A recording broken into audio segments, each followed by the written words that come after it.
বাজে এখন 8:35 আর ফাইনালি আমরা রুমে চলে এসেছি। কথা অনেকগুলোই যাচ্ছে, ছোট্ট করে শেয়ার করছি। মেন কথা বাড়ি থেকে শেয়ার করব। সব থেকে বড় কথা হচ্ছে তীর্থস্থান বলো, এখানে কোনো জায়গায় ভিডিও অ্যালাউ করে না। তাও আমি মানে অল্পের মধ্যে কিছু কিছু জায়গার মন্দিরে ভিডিও আমি করেছি।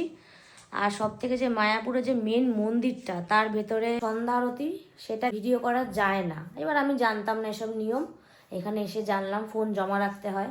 আমার পক্ষে ফোন জমা রাখা সম্ভব না, রিয়াঙ্কার পক্ষেও সম্ভব না, তাই আমরা কেউই যাইনি, তাই ওই ভিডিওটা করতে পারিনি। কিন্তু ভেতরে অল্প অল্প কিছু ভিডিও করা যাচ্ছে, কিন্তু ওই ভিডিও করে কোনো মালুম নেই, নর্মাল জাস্ট মন্দির আর কি। মেন ভিডিওগুলোই করা যাচ্ছে না। এবার যেটুকু আমি ক্যাপচার করার আমি সেটুকু ক্যাপচার করেছি। জানি না, আমার কাছে এই নিয়মটা ঠিক ভালো লাগেনি যে একটু ভিডিও করা যায়, মানে এই জরিমানা 500 টাকা, 1000 টাকা, 2000 টাকা এরকম জরিমানা, তো আমার ঠিক পোষালো না। যাই হোক, আর এখন মেনলি তোমাদের সঙ্গে আমি শেয়ার করব হচ্ছে এই হোটেলটা, একদম প্রথম থেকে লাস্ট অবধি পুরোটাই শেয়ার করব, যেটুকু আমার দেখানো সম্ভব সেটুকুই দেখাবো। ডিটেলস বাড়িতে গিয়ে বলবো। তার জন্য এখন আমি জ্যাকেটটা খুলেছি, কিন্তু জ্যাকেটটা পরেই বাইরে প্রচুর ঠান্ডা। আপাতত আর কিছু বলার নেই, কেননা খুব টায়ার্ড হয়ে গেছি। আর কালকের ভিডিওতে যা যা থাকবে সেটা কালকের জিনিস, এখন কিছু বলবো না।